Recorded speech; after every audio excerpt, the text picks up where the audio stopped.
Anyway, in the AFC, you've got a bunch of teams that are kind of battling out. You've got the Steelers and Titans at 7-5, Raiders and Colts at 6-6, and the Browns with an outside chance at 5-7. So, what team do you think gets that number 6 spot in the AFC? Yeah, I'm going to stick with the team out of all of them that has the best defense right now, and that's the Pittsburgh Steelers. It is. I don't know how. Another coach of the year candidate, Mike Tomlin. But I just don't understand how they're winning games right now. They're on Devlin Hodges, who really hasn't been that good. Duck Hodges. Yeah, I mean. Known for his world-renowned duck calls. Yeah, these Steeler fans think he's like the greatest thing since sliced bread, and he really hasn't been that good. But it sounds like Philly fans with a certain Nick Foles.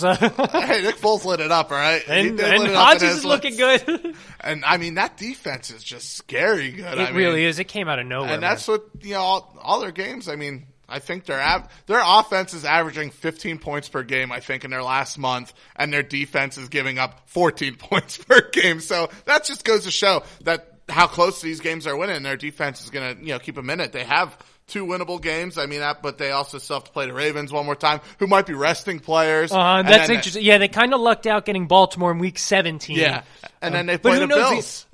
Who knows where New England's going to be at that point? Or I guess New England is number 2 right now. Baltimore's first. Yeah, Baltimore's first. And I guess they do have the tiebreaker over New England, but they have the same amount of losses. Right.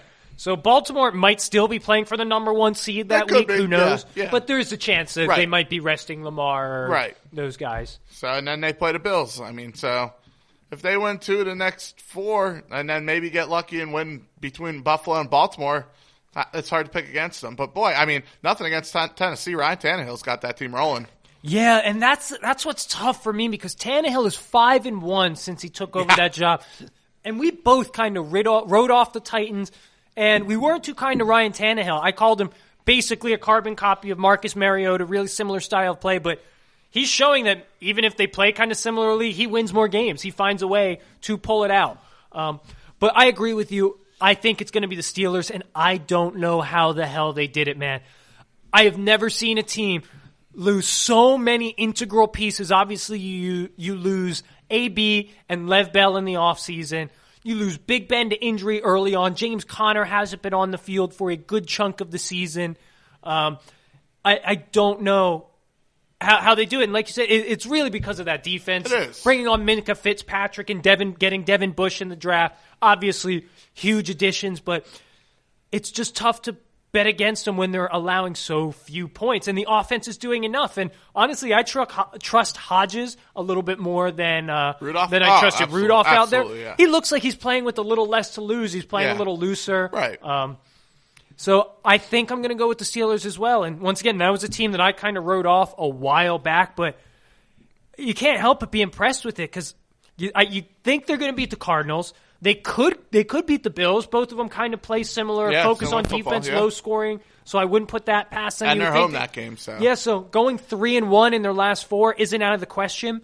And I see the Titans probably going 2-2. They'll beat the Raiders, probably split with the Texans, and I don't see them beating New Orleans. Right.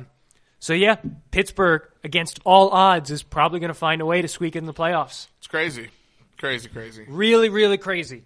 That defense is unreal. I don't think they get talked about enough. No, they do not. It's because they're not an exciting watch. No, boy, I guess when your defense is good, that's how it's going to work. Testament to having a really strong culture organizationally, because that team, tanking was never an option. They were never giving up on the season. You know what? It's paying off. Right.